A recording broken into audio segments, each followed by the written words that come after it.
Ya, jadi yang pertama tadi ya, ini hanya untuk mengecek terlebih dahulu, yaitu melihat taktis parameter NI-nya apakah dia eh, dengan menghitung dengan menggunakan molekular dynamic, kita harus menghitung taktis parameter terlebih dahulu ya.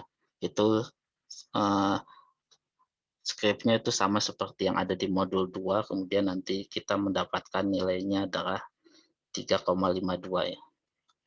Jadi jika kalian mempunyai nilai yang lain untuk program lain seperti tugas di modul 2, kalian nanti bisa mencobanya ya, 3,52. Tapi ya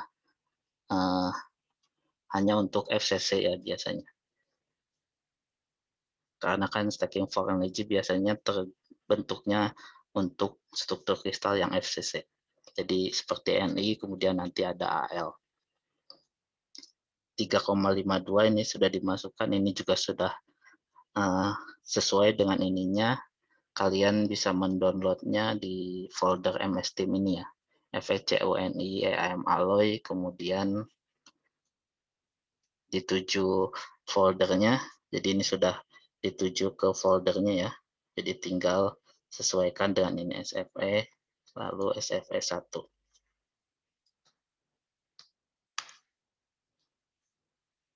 Nah, jadi didapat nilainya adalah ini. Untuk yang AL seperti apa ya, hanya tinggal menggantinya menjadi SFE 2 ya. Kalian coba sendiri ya, tidak saya perlihatkan. Saya cek terlebih dahulu.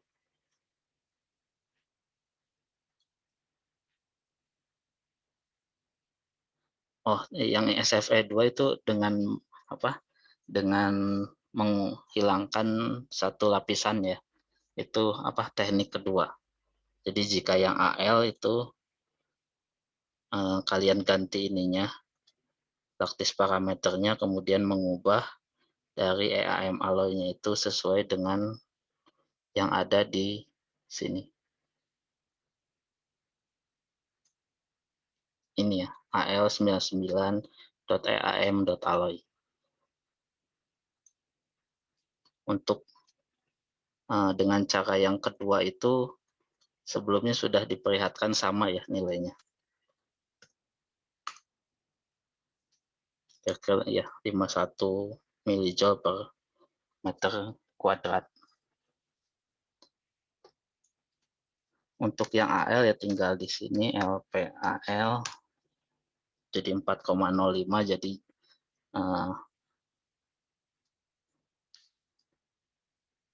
di sini belum ada ya. Jadi filenya belum ada, jadi kalian save as ya. Misalkan SF nanti di save as. Ini kan kalian ingin mengubahnya menjadi nilai yang lain, lebih amannya kalian save as saja. Kemudian SFVAL 1 atau apa ya. Lalu jangan lupa diketik input file extensionnya ya, .in. Jadi secara otomatis dia filenya dalam in file.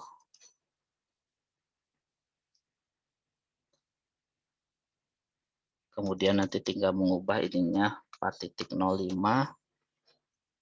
Kemudian ininya sama. Yang berbeda adalah ininya AL 99 EAM alloy ya.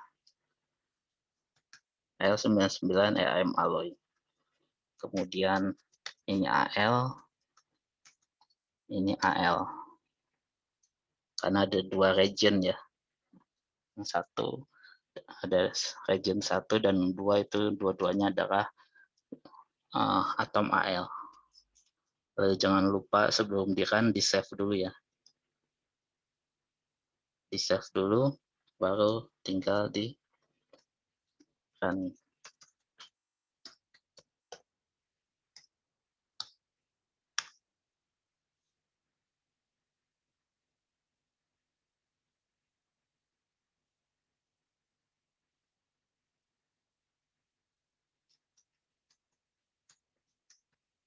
SFAL1 ya, file nama filenya jangan. Ya, nanti dapat nilainya ya. Kalian kerjakan sendiri. Ada pertanyaan sampai situ? Mungkin agar lebih itu ya, lebih baik nanti kalian screenshot ya, yang ini seperti ini ya. Jadi ada inisial energinya, jadi hanya tinggal di capture aja ininya nilainya. Ini untuk nilai NI, untuk AL itu seperti apa.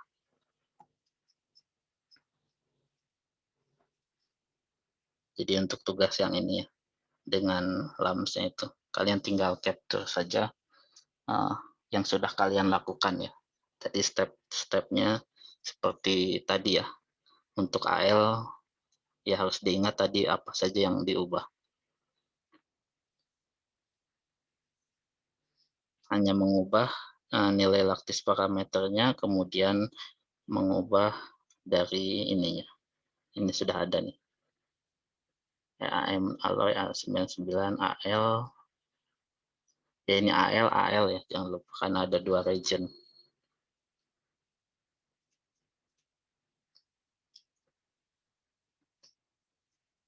Baik, sampai sini ada pertanyaan lagi? Itu nomor 1, yang nomor 2 itu dengan computational dynamic ya. Stacking file energy dengan computational dynamic itu yang akan dijelaskan sekarang. Pak, izin bertanya, mohon Ya, maaf Pak. silakan. Untuk yang AL tadi, kenapa lattice parameternya bisa ada 2 ya Pak? Mohon maaf tadi saya agak kelewatan Pak. Maksudnya yang 3,52 sama 4,05 terus kenapa harus 3,52 itu yang NI. Oh, Yang baik Pak. AL 4,05 ya tadi. Jadi ini AL ya. Kalau ubah jadi 4,05 itu untuk yang AL. Satu lagi itu untuk yang 3,52 itu untuk yang nikel. Ini ada 3 ini untuk yang step kedua ya. Stacking for energy-nya jadi ada 3 region. Kalau ini tidak usah diperhatikan karena setelah ada tanda pagar ini hanya keterangan tulisan saja ya. Jadi tidak perlu diubah jelas sama. Ini keterangan bahwa coherent itu adalah itu ada cohesive energi dari nikel. Ya, apa sudah jelas? Sudah Pak, terima kasih Pak. Ada lagi yang lain?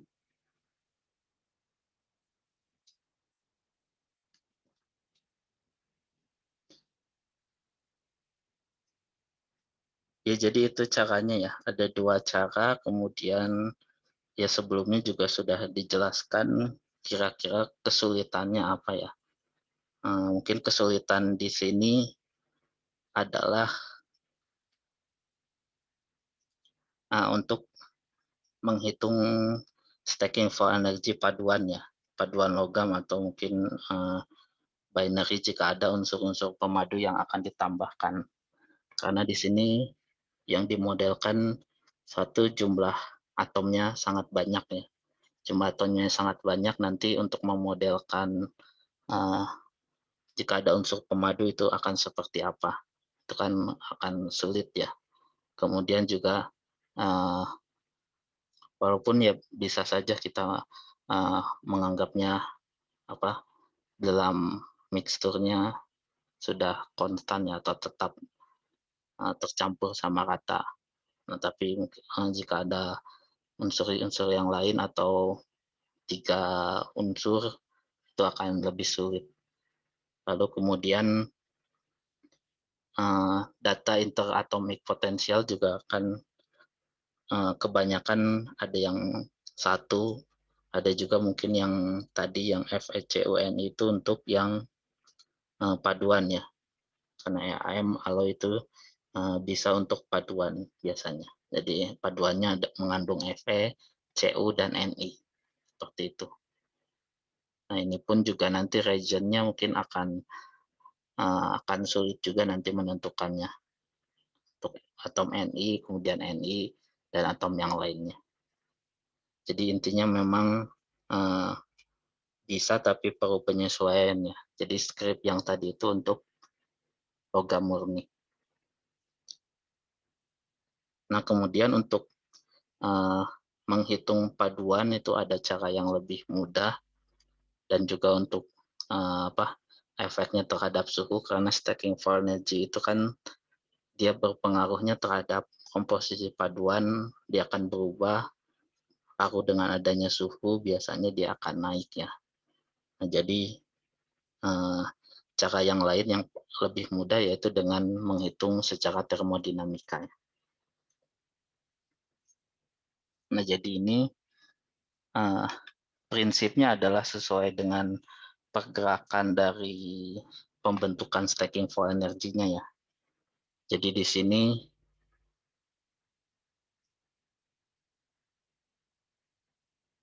ini adalah struktur sebelum ada stacking for energy, dia akan 111 itu FCC, ABC, ABC seperti ini. Kemudian dia bergerak atau bergeser dengan berger vektor ini, lattice parameter per 6, 11 minus 2 ya, ke arah sini, sehingga nanti yang A ini akan bergeser ke posisi B di sini ya, yang di atasnya ini. Jadi ini sudah bergeser menjadi B, yang ini B menjadi C, dan yang ininya juga sama.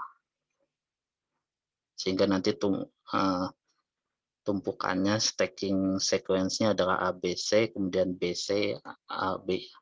Nah, jadi akan terbentuk daerah yang merupakan HCP nukleus ya.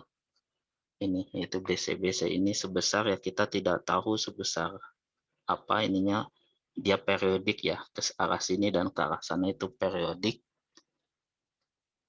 Nah, jadi setelah termodinamika kita bisa menghitungnya bahwa terjadi perubahan struktur kristal dari FCC di sini, di daerah sini, menjadi HCP. Jadi nanti kita bisa menghitung transformasinya dari energi bebas Gibbs-nya dari perubahan gamma ke HCP ya. Jadi ya nanti Gibbs free energy dari G HCP dikurangi dengan energi Gibbs free energy dari FCC ya. Kemudian setelah itu karena terbentuk nukleus HCP itu di daerah antaranya itu terbentuk antarmuka baru ya. Terbentuk antarmuka baru yaitu di sini ya masih FCC, di sini HCP, yang di sini juga. Jadi ada dua bidang antarmuka yang nanti akan menghasilkan berpengaruh terhadap stacking for energy-nya, yaitu energi antarmuka ya, atau interfacial energinya. Di mana itu juga sama satuannya adalah satuan Joule per satuan luas ya. Satuan luasnya adalah luas bidang ke arah sananya, ke arah belakang. Lalu karena ada dua, ya ini ada dikalikan 2. Kemudian ya ini stacking for energinya itu dari delta G transformasi FCC ke HCP, biasanya satuannya masih dalam mol ya, dalam joule per mol, ya dalam joule per mol, ya nanti diubah menjadi joule-nya menjadi milijoule, karena biasanya memang tidak terlalu, agar terlihat perbedaannya ya, milijoule. Kemudian dari mol ini kita ubah menjadi dalam satuan luas ya. Satuan luas menjadi ya meter kubik. Itu dengan mengkonversikannya dengan atau mengalihkannya dengan atom density-nya ya. Densitas atomnya ya, atomic density-nya di bidang 111 itu untuk per 1 mol dari 1 mol dari atomnya. Jadi ini adalah menghitungnya ya, atomic density-nya 4/3 itu kan berarti akar dari 1 kuadrat tambah 1 kuadrat tambah 1 kuadrat. Kemudian A-nya itu adalah lattice parameternya, lalu N-nya adalah bilangan Avogadro-nya. Nah, jadi di sini ya ini kan konstanta ya, Avogadro konstan. Yang akan berbeda itu adalah nilai dari lattice parameternya ini. Nah, jadi nanti untuk menghitung, kalian membandingkannya dengan computational thermodynamic, lattice parameternya dianggap sama ya. Untuk ANI tadi 3,05 ya. Jadi ini berdasarkan perhitungan molekular dynamic tadi ya. Jadi LP-nya itu sama seperti sebelumnya. AL itu 4,05. Ini 3,52 ya, salah. NI. Dan nanti ya untuk unsur-unsur yang lain atau untuk paduan ya kalian bisa mencari nilai lattice parameternya itu dari percobaan atau dari yang lainnya ya. Untuk paduan-paduan tertentu kira-kira lattice parameternya itu tidak akan berubah terlalu banyak. Nah, kemudian untuk nilai dari interfacial energi itu biasanya kan karena energi antarmuka antara FCC dengan HCP ya, itu di 111 dan ini 0001 itu sangat rendah ya, karena dia tumpukannya hampir sama ya di bidang ini. Nah, karena itu nilainya juga sangat kecil ya ini. Tapi untuk paduan biasanya ini untuk paduan ya. Contohnya untuk paduan Fe atau paduan kobal, ini contohnya kobal ya. Paduannya kobal itu kira-kira nilainya ada 5 sampai 15. Nah, untuk kasus di sini juga saya kira nanti perbedaannya tidak akan terlalu banyak ya. Jadi jika kita mengambil 5 itu nilainya kan plus minusnya 10 ya. Kemudian jika mengambil 15 itu kira-kira bedanya 30. Nah, maksudnya ini dan ini tuh untuk membandingkannya dengan nilai yang itu tadi. Nah, jadi di sini kalian mengambilnya tuh di tengah-tengahnya saja ya. Jadi bisa atau berapa ya? Ya mungkin 7,5 saja ya. 7,5 nanti dikalikan 2 itu adalah 15. Kira-kira seperti itu saja.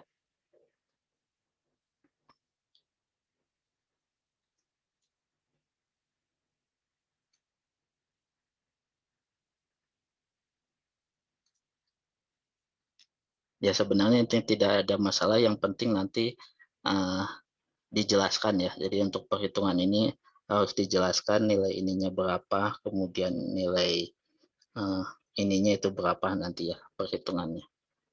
Dan juga nilai ininya nanti kalian cari untuk logam Ni dan juga nanti untuk AL ya.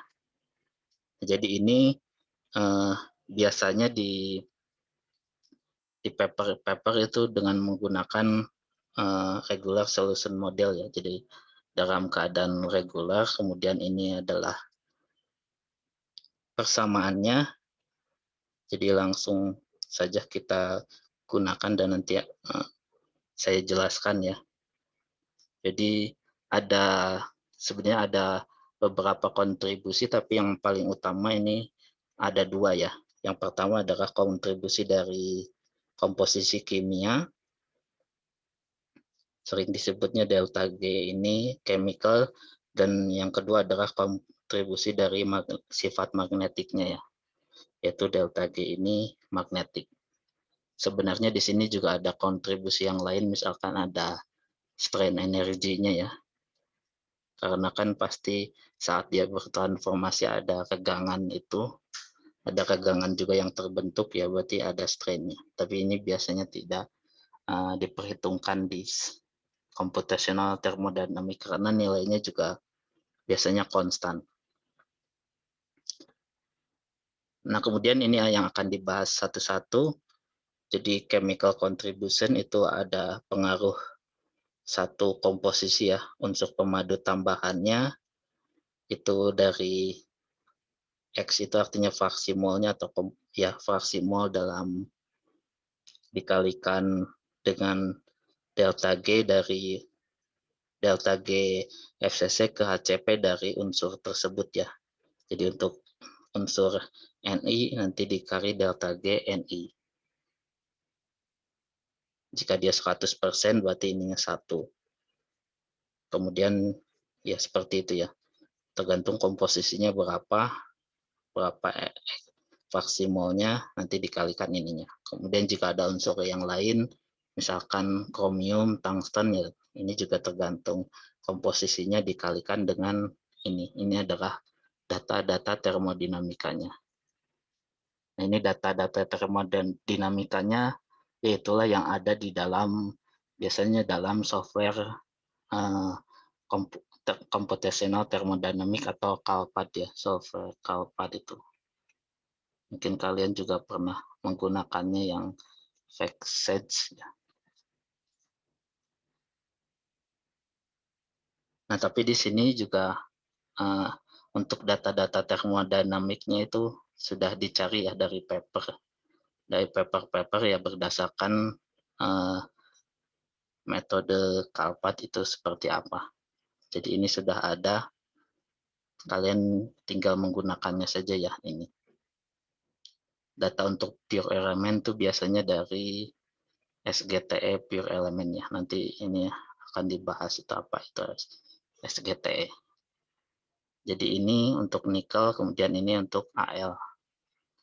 Bisa terlihat kalau ini dia merupakan fungsi dari T, temperatur ya. Jadi semakin tinggi temperatur ya nanti dia akan meningkat ya nilainya. Nah, jadi biasanya juga ya stacking for energy-nya juga dia akan meningkat dengan meningkatnya temperatur.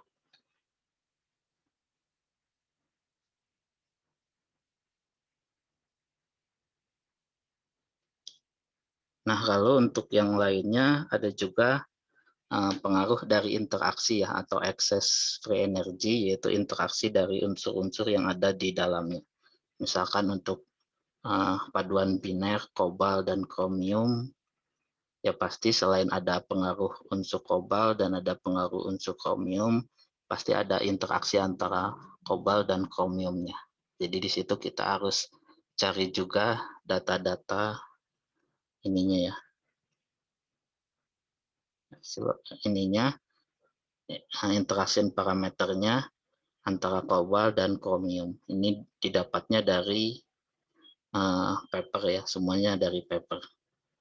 Jadi ini contoh saja jika jadi di sini kita bisa menghitungnya tidak hanya unsur murni tapi juga ada unsur pemadu yang lain.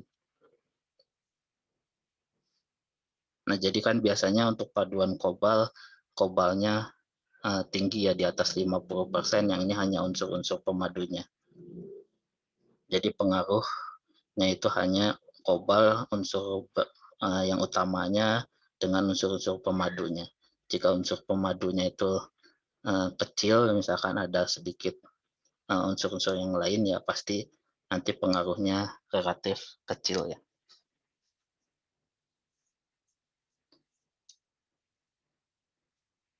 Nah, jadi dari ini perhitungan ini, kemudian nanti ditambah kontribusi dari magnetiknya, nanti dengan membuat skrip seperti tadi ya, kita bisa otomatis menghitung stacking energy-nya ya. Jadi kita bisa mengubah-ubah komposisinya ya seperti ini ya. Contohnya adalah dengan kita membuat skripnya dalam MATLAB, sehingga nanti inputnya kita bisa mengubah komposisinya dalam persen berat ataupun persen atom. Nanti ini bisa diubah ke persen atom dan juga ke X fraksi molnya. Inputnya bisa dalam persen atom, kemudian ini temperatur. Nah, temperaturnya nanti diubah menjadi Kelvin ya. Karena persamaan ini T-nya itu dalam satuan Kelvin. Kemudian ya dari data ini kita harus punya datanya yang sesuai ya. Nah, biasanya juga thermodynamic data itu setelah kita membeli softwarenya itu ya harus ada tambahan thermodynamic datanya ya. Biasanya juga ada tambahan biaya di situ. Kemudian thermodynamic data juga akan sangat beragam ya. Jadi untuk jenis-jenis paduan tertentu bisa saja kurang cocok atau belum ada data-data termodinamiknya, atau juga mungkin masih bersifat rahasia ya. Kan karena di beberapa institusi juga banyak yang menghitung juga secara percobaan ataupun dengan first principle data-data termodinamikanya itu, dan itu ya masih disimpan data-datanya itu. Nah, jadi di sini untuk paduan-paduan tertentu ya, atau jika kita bisa mencari data-data termodinamikanya dari paper-paper, ya nanti kita bisa kumpulkan ya seperti tabel yang ini, semuanya bisa kita kumpulkan dari paper-paper yang telah publish ya. Kemudian ya dari situ kita menghitungnya berdasarkan rumus ini ya. Itu rumusnya dari Olsen dan Cohen tadi, yang prinsip yang di atas tadi.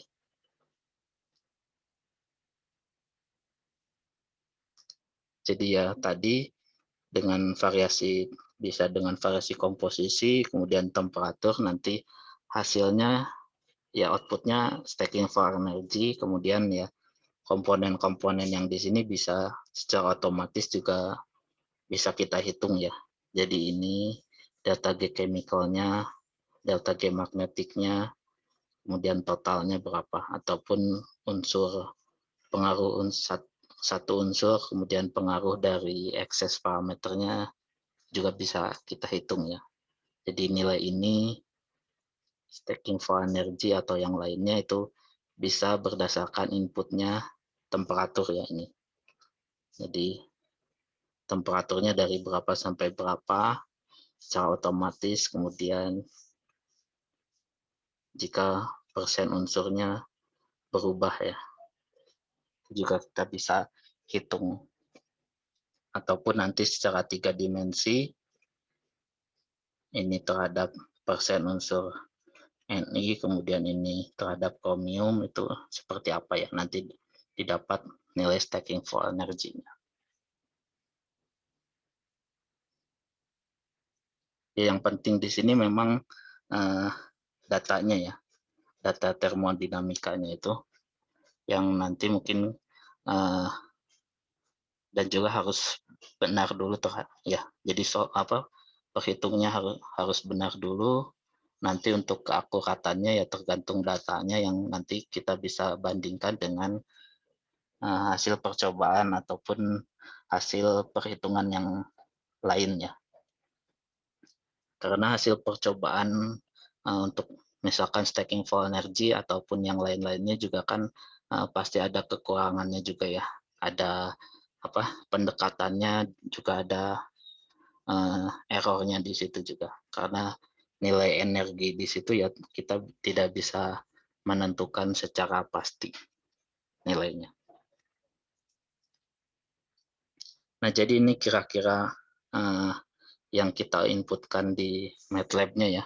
Ini contohnya komposisinya, kobalt, kromium, dan yang lainnya ya, Si, kemudian molybdenum, itu dalam persen berat.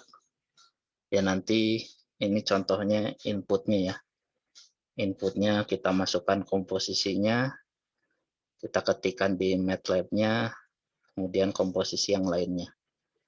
Kemudian ini karena ini variasinya terhadap temperatur, jadi ya dari 0 sampai 1000 derajat Celcius ya. Nanti dengan dia menghitungnya tiap 5 selangnya ya. Tiap 5 derajat Celcius. Jadi 0, 5, kemudian 10 derajat sampai 1000 seperti ini. Nah, kemudian nanti hasilnya ya kira-kira seperti ini. Ada pengaruh G chemicalnya, kemudian G magnetiknya, ini delta G dari FCC ke HCP-nya, kemudian ini adalah stacking for energinya untuk temperatur 0 derajat, kemudian ini suhu kamar ya kira-kira di 30 di sini 25 atau 25 ya. Ya dari sini ya kita juga bisa membandingkan mungkin dengan komposisi atau paduan yang lain ya. Komposisi paduan yang lain kira-kira mana yang paling rendah stacking for energinya. Nah, di sini juga bisa terlihat bahwa yang biru dan merah itu di suhu rendah, yang paling rendah itu yang merah, tapi di suhu tinggi yang lebih rendah adalah yang biru. Itu ya nanti bisa dianalisis seperti apa.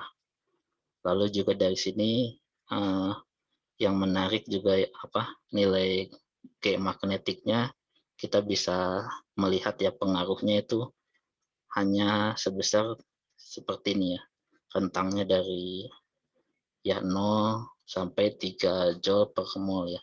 Jika dibandingkan dengan yang delta G chemical itu ya pasti tidak berpengaruh. Jadi sebenarnya ini juga untuk kasus ini tidak terlalu berpengaruh.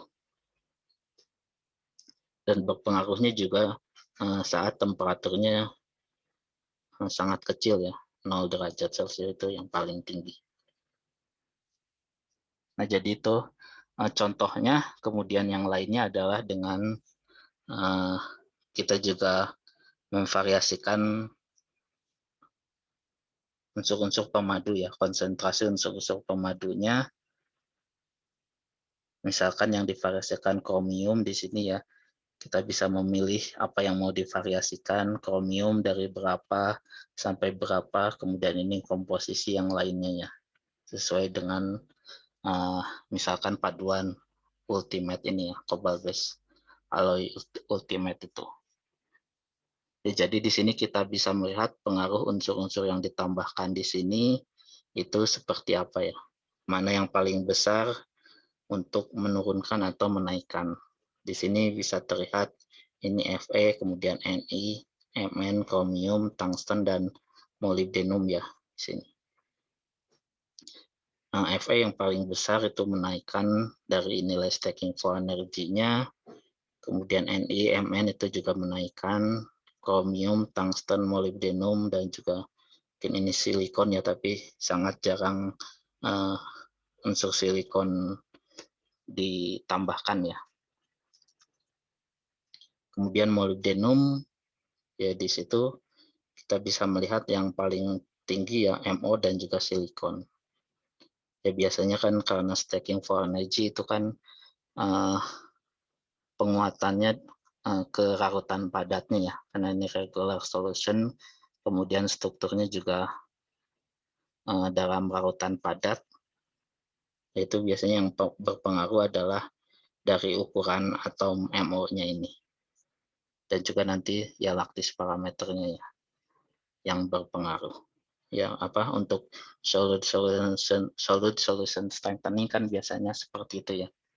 Dilihat dari ukuran atomnya, kemudian nanti dari laktis parameternya. Kemudian untuk Si ini biasanya dia juga membentuk silikon karbida ya. Nah, jadi terutama saat dia membentuk silikon karbida nanti kekuatannya akan semakin tinggi dan juga ketahanan dari gesekannya ya. Jadi ini maksudnya dia menurunkan stacking for energy, artinya dia menstabilkan fasa HCP-nya ya. Karena kan terjadi transformasi dari FCC ke HCP. Jika dia menaikkan ini, dia berarti menstabilkan fasa FCC-nya.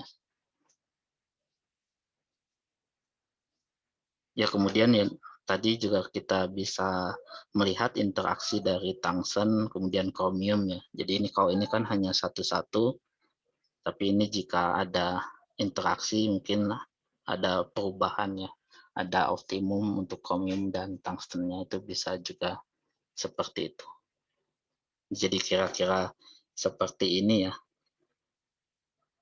Awalnya ada di sini nilai stacking for energinya yang ini ya, merah ini 25 atau 24. Kemudian saat dia ditambahkan chromium, kemudian ditambahkan tungsten, dia berubah menjadi biru seperti ini. Artinya di sini biru, ini adalah stacking for energinya turun. Nah, kemudian ya selain dari stacking for energy kan sebelumnya juga dijelaskan bahwa dia berpengaruh terhadap mekanisme deformasinya ya.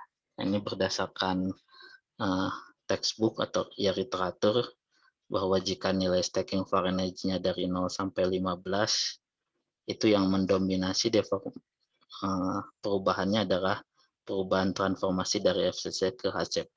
Jadi akan semakin banyak HCP yang terbentuk. Kemudian ini juga masih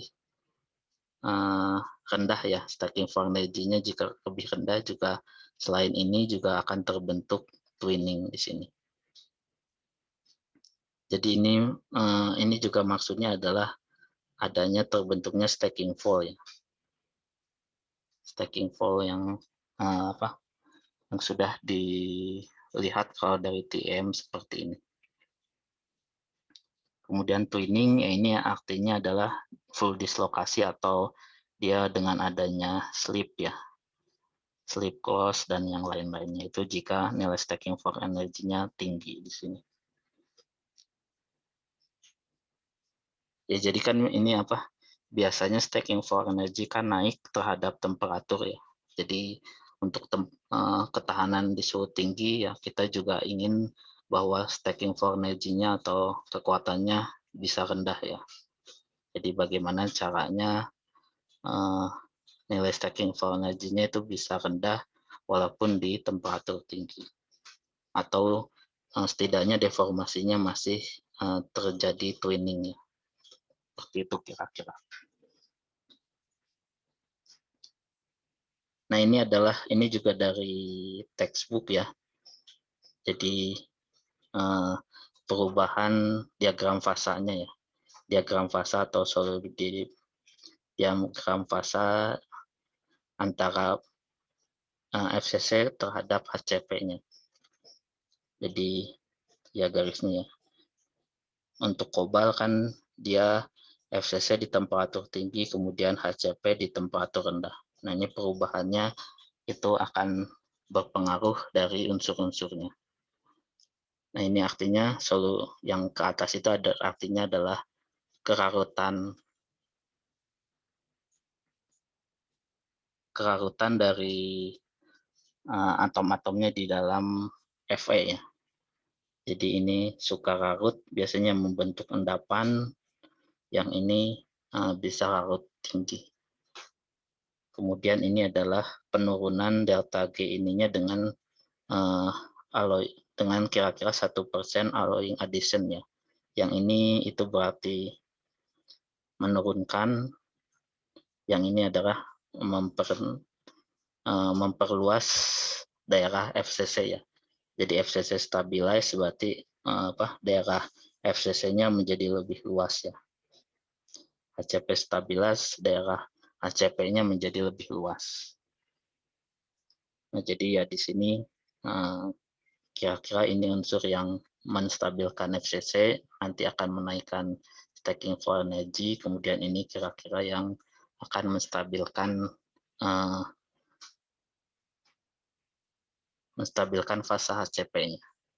Tapi ya di sini untuk binari ya, untuk dua unsur atau dua sistem CO dengan Fe, CO dengan Mn dan yang lainnya. yang pastinya ya akan sangat kompleks jika itu adalah dalam paduan.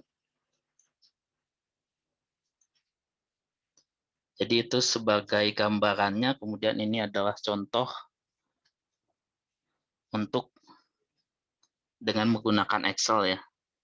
Nah, jadi yang akan kalian lakukan adalah menghitungnya dengan Excel. Kalau tadi itu sudah ada script programnya, ya kalian juga dengan adanya data termodinamika, kemudian yang lainnya kalian bisa menggunakannya, menghitungnya dengan Excel. Ini adalah referensinya ya, jadi data termodinamikanya dan hasil perhitungannya juga sudah ada di dalam paper ini. Jadi nanti bisa dibandingkan jika kalian ingin mencobanya lebih detail ya. Kemudian ini adalah komposisi paduan baja austenitic ya, atau stainless steel biasanya. Stainless steel, austenitic stainless steel. Ada beberapa grade-nya, kemudian ada TUIP. Ya, ini perbedaannya hampir sama ya, kromiumnya tinggi, tapi yang TUIP ini magnesiumnya, manganisnya yang tinggi. Kemudian CU ya, ini pengaruh CU-nya lebih tinggi seperti itu. Stacking for energy-nya ya relatif hampir sama ya. Sekitar 7, oh bukan, stacking for energy-nya ada di sini. Relatif lebih rendah dibandingkan unsur Fe murni ya. Nah, jadi sama juga kalian juga bisa melihat pengaruh dari unsur-unsurnya masing-masing. Kemudian ini adalah pengaruh dari interaksinya, maksudnya itu ya. Kemudian ini total 3 adalah pengaruh dari magnetiknya. Ya bisa terlihat kalau yang lain itu pengaruhnya sedikit, kecuali di yang TUIP di sini ya. Jadi keuntungan kita melihat pengaruhnya satu-satu itu bisa kita analisis mengapa nilainya ini, kemudian nanti dihubungkan dengan unsur-unsur yang ditambahkan. Jadi dari sini kita bisa melihat bahwa pengaruh magnetiknya itu sangat tinggi di TUIP ini. Ya nanti dari sini kita bisa melihat mana yang paling berpengaruh, unsur mana yang paling berpengaruh ya. Nanti hubungannya ke ternyata yang TUIP ini unsur Mn-nya itu yang tinggi.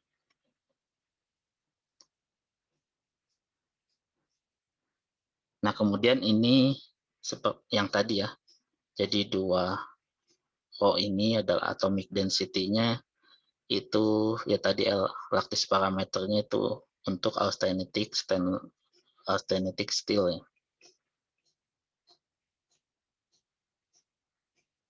Kemudian nanti nilainya seperti ini ya. Setelah diakar kemudian dikali bilangan Avogadro-nya, kemudian ini 2 gamanya adalah 16, artinya ininya adalah 8 ya.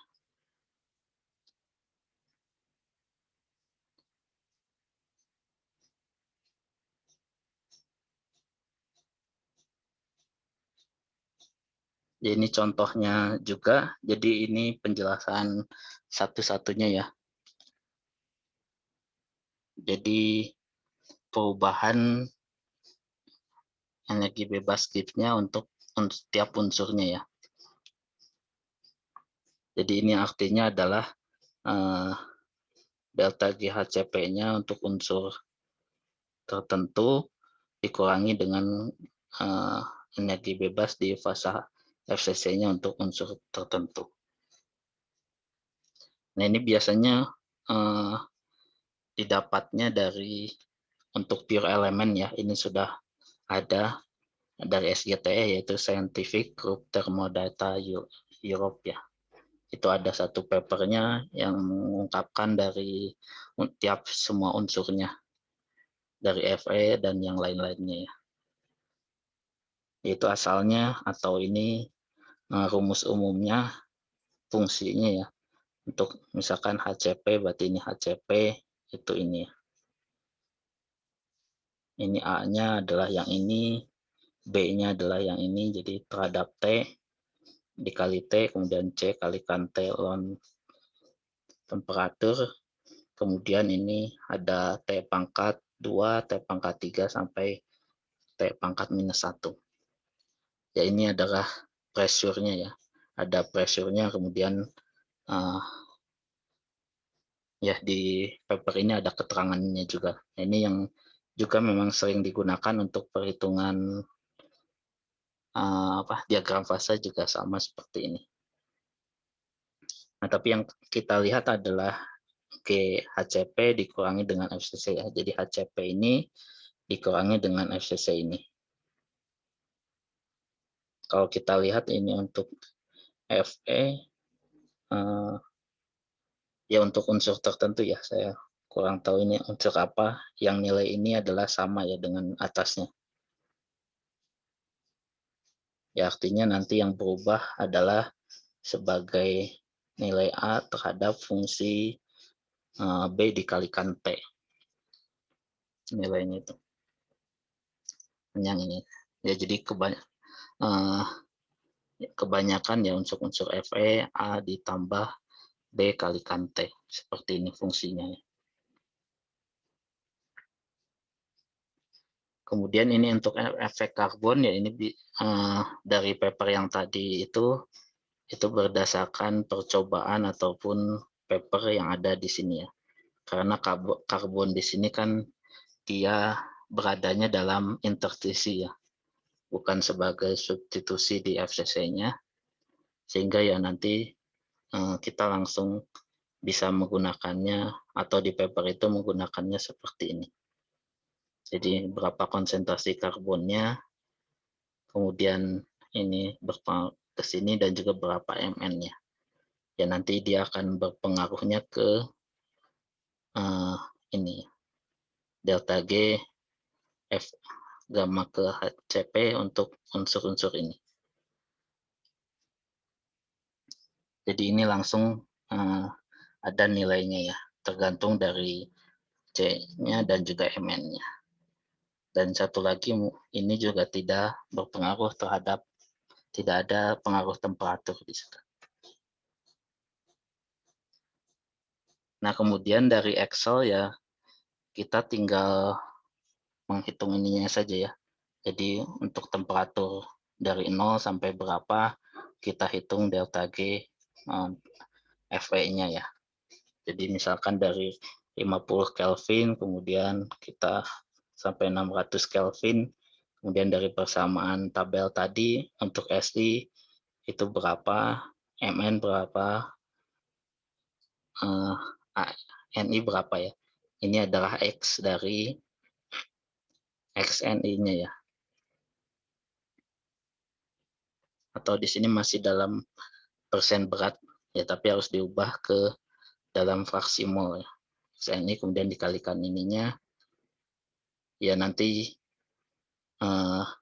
ini tiap unsurnya, kemudian ini untuk yang tadi ya, pengaruh karbon di sini terlihat bahwa dia tidak berpengaruh terhadap temperatur. Kemudian ini adalah total untuk satu elemennya itu seperti ini ya. Jadi yang paling tinggi ya kita bisa melihat kromium, kemudian nikel ya. Karena memang pengaruhnya itu dari komposisinya banyak kromium dan nikelnya.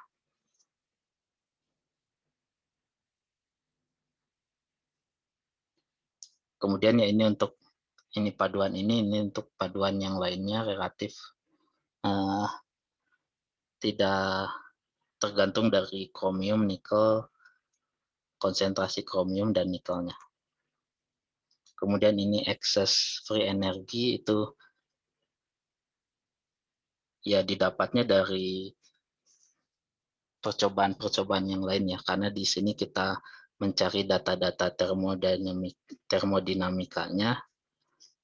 Jadi bisa saja kita mencari misalkan ingin mencari pengaruh Fe dan Mn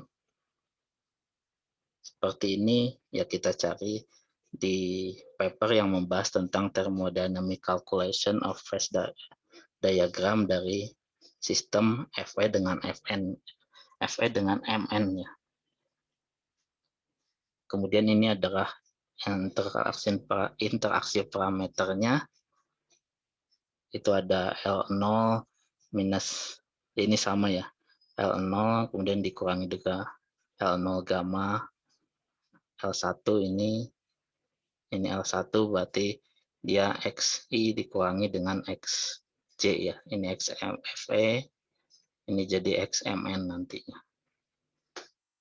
Nah, jadi dari tabel itu kita bisa melihat nilai L0 untuk HCP, L0 untuk FCC. Jadi yang ini, nilai ini adalah yang ini, dikurangi dengan L0 gamma yang ini. Yang ini juga sama, HCP yang ini dikurangi dengan yang ini. Kemudian ini adalah XFE dikurangi XMN. Ya, jadi dari situ kita bisa membuat data-data termodinamika sendiri ya. Kemudian ini pengaruh-pengaruhnya, ini komposisinya, kemudian ini pengaruh-pengaruhnya ya. Ya pasti tergantung dari komposisinya ya, karena komposisinya berbeda-beda, terutama ya yang dilihat adalah ini, tulip ini Mn-nya tinggi, kemudian yang lainnya dia kebanyakan yang tinggi adalah kromium dan nikel.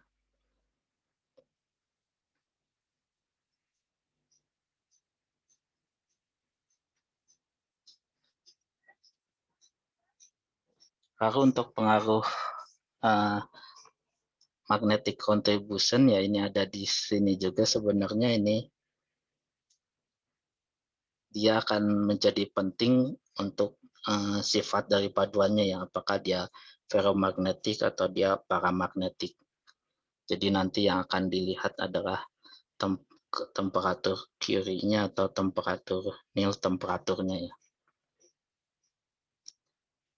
Nah, jadi ada dua, ya sebenarnya intinya singkat ya, sama seperti sebelumnya, yaitu delta G magnetik dari fasa HCP-nya dikurangi dengan delta G magnetik dari fasa FCC-nya.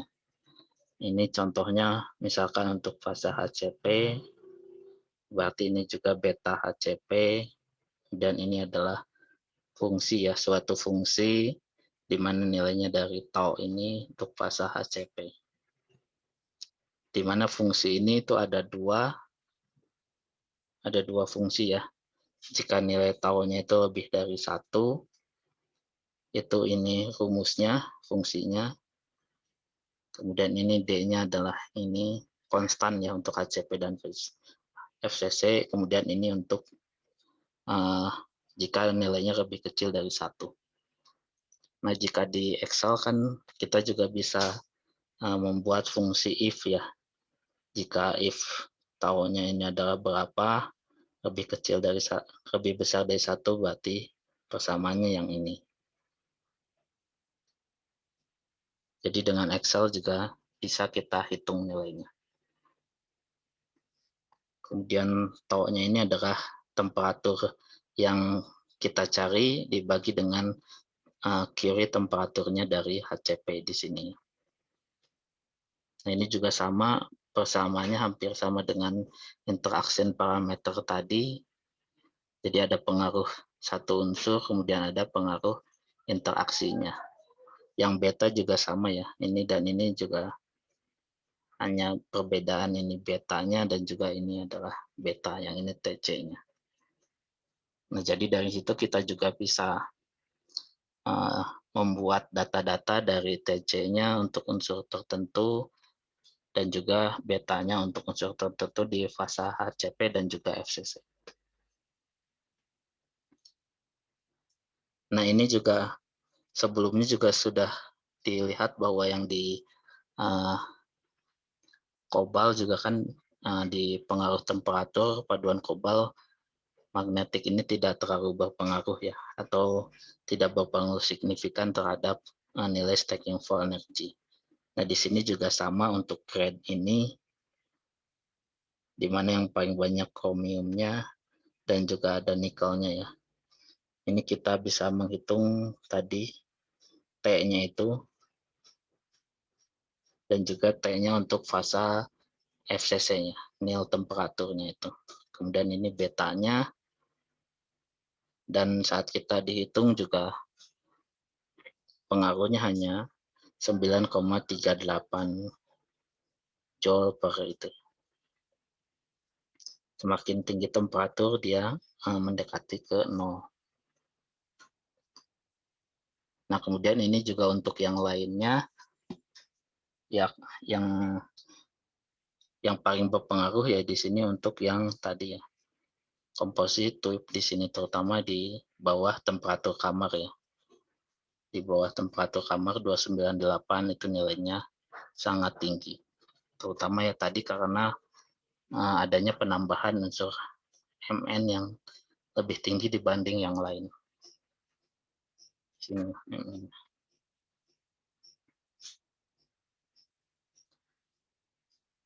ya, baik ya.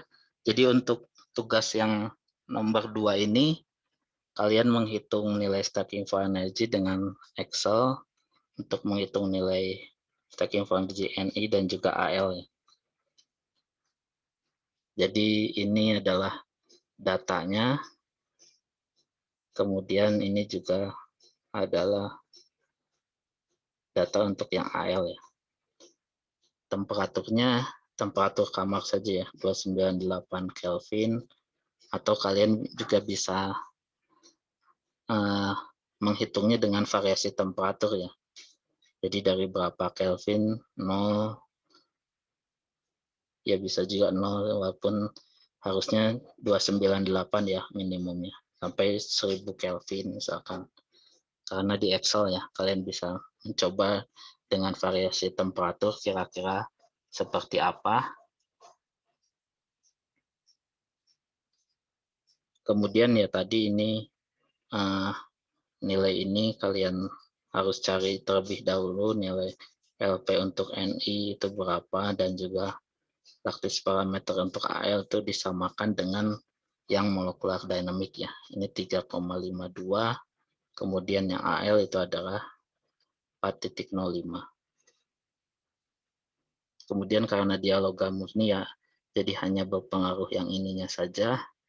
Magnetiknya juga karena dia tidak terlalu berpengaruh banyak ya, jadi tidak perlu dihitung juga. Yang ini adalah nilainya bisa 7,5 ya, jadi 15 atau sekitar seperti itu ya, antara 5 sampai 15.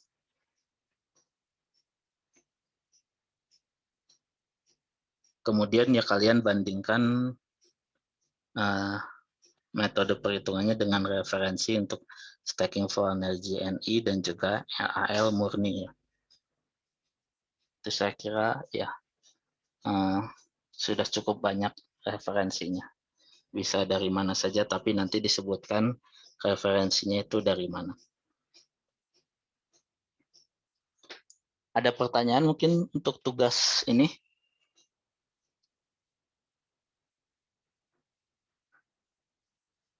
Karena sedikit juga mungkin minggu depan ya. Minggu depan hari Jumat sekalian dengan laporan praktikum modul 2 kalian kumpulkan ya. Nanti jika ada pertanyaan kalian bisa bertanya Rabu minggu depan ya saat kuliah.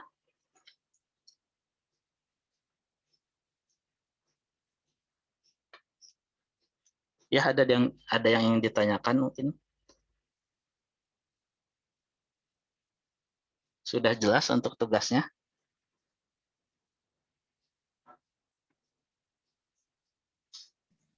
Permisi Pak, izin Ya, memastikan sekali silakan. lagi. Ya. Berarti untuk yang tugas 2 yang pakai Excel itu berarti yang excess free energy-nya itu berarti nggak ada ya Pak, karena emang murni. Ya, hanya logam murni ini, NI dan AL. Tapi kalian bisa mencoba temperatur ya, sekalian saja mungkin, karena kan ini satu sel 0 derajat, atau ya nanti yang dibandingkannya di 298, tapi kalian bisa mencobanya tiap berapa 100 atau berapa ya, 0 100 Kelvin, nanti di 200 di sini ada 298 atau 300 ya, bisa saja sampai 1000 Kelvin ya. Baik Pak, terima kasih. Ya. Walaupun memang di sini juga sudah terlihat bahwa dia akan naik stacking for energy-nya terhadap temperatur.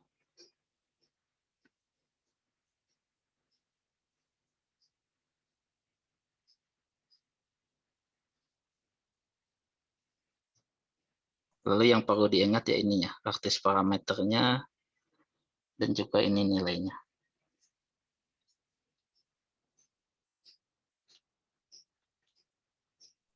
Permisi Pak, izin bertanya lagi. Ya. Bisa. Tapi bukan menyangkut tugas, tapi menyangkut persamaannya, Pak.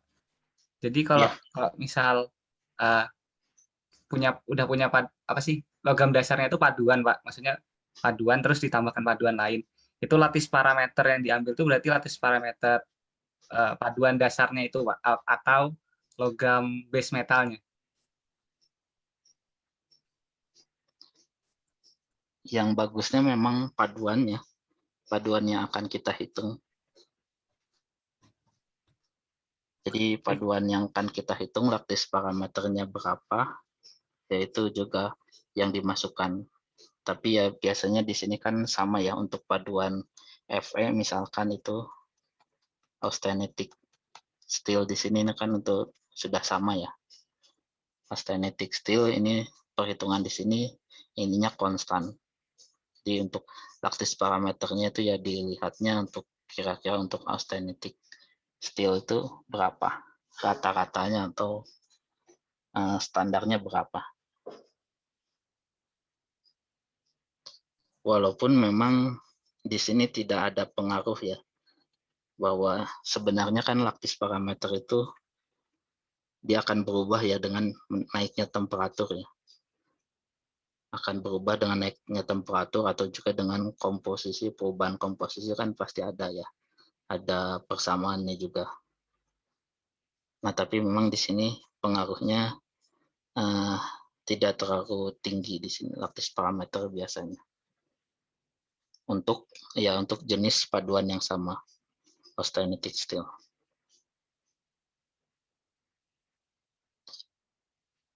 Jadi ya harus untuk mempermudah ya biasanya lattice parameter dengan stacking for energy dengan thermodynamic itu biasanya tetap ya di sini nilainya. Tapi harus ada referensinya itu dari mana ya. Jadi tentu saja ya tidak bisa diambilnya adalah untuk paduan, kita mengambilnya yang untuk logam murni seperti itu. Kira-kira yang paduannya hampir sama ya jenisnya.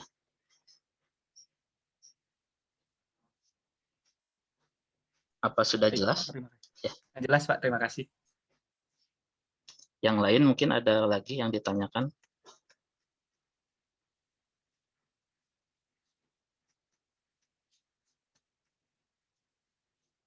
Ya ini sebenarnya penjelasan teoretikalnya ya. Ya hanya sedikit saja mungkin masih ada waktu juga ya sedikit. Ya jadi apa itu CALPAT? Ya ini sering disebutnya computational dynamic atau CALPAT, calculation of phase diagram ya. Tapi ya untuk penggunaan yang lainnya kadang disebut computational dynamics. Jadi sebenarnya sama juga. Dan CALPAT juga sudah menjadi nama sebuah jurnal juga ya. Jadi bisa secara umum. Itu ya biasanya yang pertama mengintroduksinya atau memperkenalkannya tahun 1970 yaitu Larry Kaufman. Ya kemudian ya biasanya untuk membuat fase diagram dalam keadaan equilibrium ya. Nah memang nanti juga bagaimana jika non equilibrium ya harus ada permodelan yang lainnya juga. Terhadap perubahan temperatur dan juga komposisi ya. Yang memang biasanya yang sering kita gunakan kan di sini temperatur, kemudian di sini komposisi ya. Tapi kadang di softwarenya atau lebih banyaknya di sininya adalah temperatur seperti ini ya. Kemudian di sini adalah komposisinya ya, maksimumnya. Ya tapi ya harus bisa melihat kira-kira perbedaannya ya. Intinya sama saja ya. Fasa di sini yang stabilnya itu adalah ini temperatur segini, kemudian komposisinya seperti ini, itu sama saja. Nah kemudian ya ini juga ya akan berpengaruh atau akan sangat berguna untuk kita memprediksi sifat-sifat paduan logam ya. Terutama ya kita harus tahu dulu karena properties ini berhubungan dengan mikrostruktur, dan mikrostruktur ya untuk komposisi yang berbeda nanti bisa saja fasa yang stabil atau mikrostrukturnya itu akan berubah. Nah untuk memprediksi atau mensimulasikan berdasarkan data-data yang ada dan juga yang lainnya, sehingga nanti percobaannya tidak perlu terlalu banyak dan juga ada gambaran kira-kira mikrostruktur yang akan terbentuk itu seperti apa ya saat percobaan. Kita bisa menggunakan metode perhitungan dari termodinamika ya, CALPAT ini, perhitungan diagram fasa ya, seperti ini. Itu intinya. Kemudian filosofinya adalah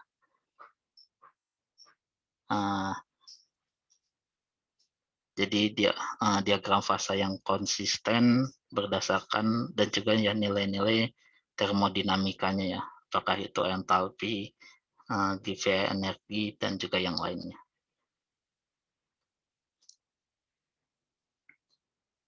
Jadi ini bisa memprediksi fasa yang stabil, kemudian thermodynamic properties-nya itu tanpa eksperimen ya, atau sebenarnya dari eksperimen yang sudah ada ya. Kemudian selain yang stabil juga bisa juga memperkirakan fasa-fasa yang metastabilnya. Ya jadi dari sini ya, tadi mungkin ini contoh density functional theory atau untuk menghitung stacking for energy tadi dari perhitungan termodinamika ya, kita harus tahu dulu diagram fasanya seperti apa ya. Ya biasanya kan yang terjadi perubahannya adalah dari FCC ke HCP. Ya tentu saja dari diagram fasa di sini kita juga sudah bisa memprediksi unsur keadaan yang stabil dalam FCC itu seperti apa, kemudian yang stabil dalam HCP itu seperti apa. Jadi kita juga bisa memperkirakan kira-kira unsur-unsur apa yang akan ditambahkan ya. Ya jadi untuk stacking for energy biasanya untuk material-material yang memang dia stabilnya dalam struktur FCC. Kemudian ya untuk saat dia terbentuk presipitat di sini, karena kan misalkan ada ini presipitat karbon, karbida, dan yang lainnya juga itu sebagai penguat ya kita juga harus melihatnya dari diagram fasanya. Kemudian ini adalah dua faktor yang krusial ya dalam perhitungan calculation of phase diagram, yaitu menentukan model matematiknya dari energi bebas Gibbs-nya untuk setiap fasa tadi ya. Kalau yang tadi kan kita menggunakannya dalam keadaan regular solution. Kemudian jika yang lainnya itu seperti apa? Karena kan kebanyakan mencipta energi itu saat percobaan eksperimental data itu digunakannya saat temperatur dan pressure tertentu ya. Nah, dari situ hanya beberapa titik saja dari diagram fasa itu dilakukan eksperimental. Nah, nanti kita untuk membuat diagram fasanya ya kita harus menentukan model matematiknya di situ. Nah, ini mungkin pendekatannya ya, tidak akan dijelaskan lebih detail ya, kira-kira nanti itu seperti apa ya. Jadi ada parameter untuk mengoptimasi ya dari persamaan matematiknya itu, kemudian ada data-datanya itu bisa ada berbagai macam cara ya. Jadi bisa dari eksperimental, ini contoh eksperimentalnya ya, dari metalografi, XRD, kalorimeter dan yang lainnya. Kemudian dari permodelan secara fisik atau juga bisa dari perhitungan secara teoretikal ya, dari simulasi baik itu kuantum mekanik maupun dengan statistik termodinamik ya. Jadi perhitungan secara teori molekular dinamik juga bisa walaupun jarang untuk menghitung parameter termodinamika. Ya dari situ di optimisasi kemudian menghasilkan database termodinamika ini. Ini nanti bisa digunakan untuk membuat diagram fasa dan juga untuk difusi ya. Difusi juga ada perbedaannya ya, karena difusi dari atom-atomnya, jadi biasanya secara teoretiknya dari permodelan secara atomik. Jadi kemudian ini difusi itu biasanya jaraknya, kemudian ini fraksi yang berdifusi terhadap jaraknya itu ya.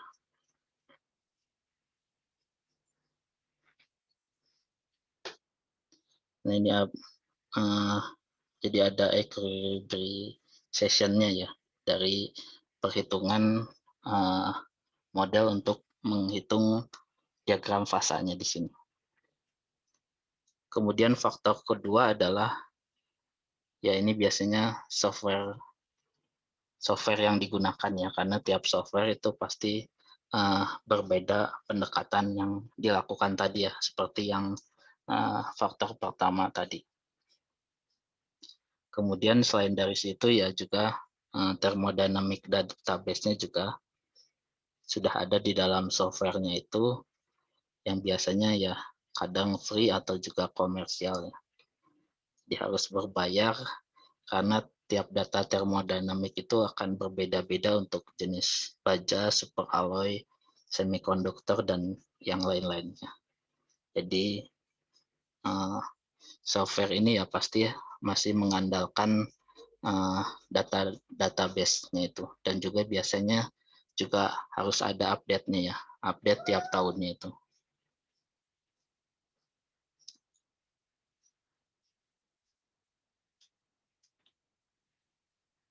Kemudian ya ini hanya contohnya ya, untuk software ThermoCalc itu jadi ada database-nya untuk tiap individu atau aksesnya, kemudian nanti si software-nya itu dia mau melakukan minimisasi ya terhadap kondisi-kondisi tertentu yang nanti kita bisa yang kita inginkan ya, outputnya seperti apa di sini. Ya nanti outputnya adalah diagram fasanya. Kemudian yang ThermoCalc juga ada bisa selain diagram fasa menghitung difusivitas tadi ya. Biasanya dengan diktra, jarak terhadap konsentrasinya, kemudian interfasial energinya itu dengan ThermoCalc Prisma ya. Jadi ada dari sini ada komposisi komponen-komponennya untuk menghitung difusi, diagram fasa ataupun yang lainnya.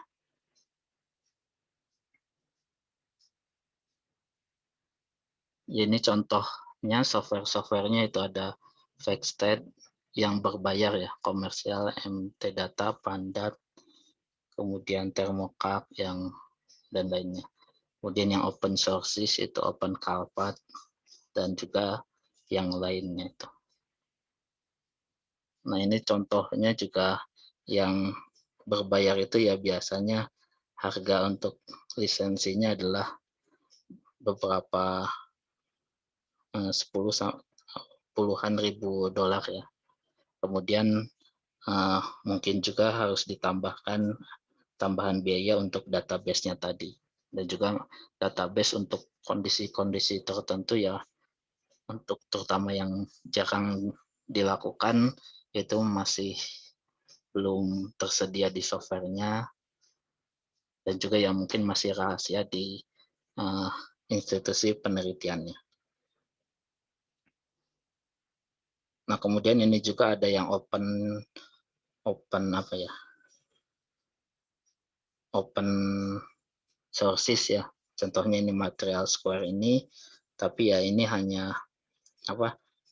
Ini juga berbayar ya, kira-kira $1 untuk menghitung satu proses ya. Misalkan FEC, fast diagram. Jadi kita hanya membayarnya sesuai dengan yang kita butuhkan. Ya walaupun seperti itu ya masih tetap berbayar juga ya, dan ini akan bisa menjadi mahal jika banyak yang ingin kita hitungnya. Nah, jadi jika kita sudah misalkan untuk apa tadi contohnya ya, untuk menghitung stacking for energy, ya jika kita sudah paham konsepnya, kemudian apa yang harus diperlukan, database-nya seperti apa, dan dari mana kita bisa mencarinya, ya kita bisa menghemat yang dibutuhkan ini ya.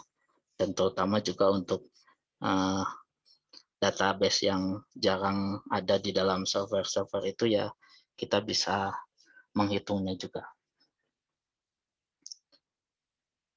Ya, ini contoh open sources ya, open sources software di mana yang kita pernah gunakan ini untuk molecular dynamic, kemudian ini untuk density functional theory.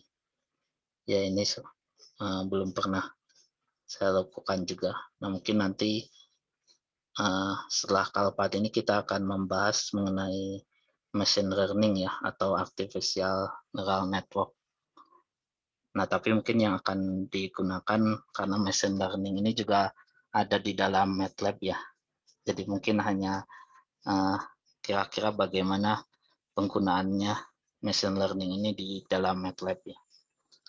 Walaupun MATLAB-nya juga kan sudah ada lisensi untuk di ITB ya.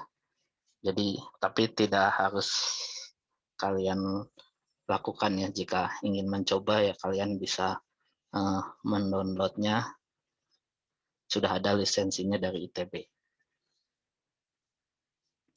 Kemudian ini yang tadi SGTE, ya ini memang biasanya juga software-software yang tadi juga untuk pure element itu juga menggunakan data-data yang dari SGTE ini ya.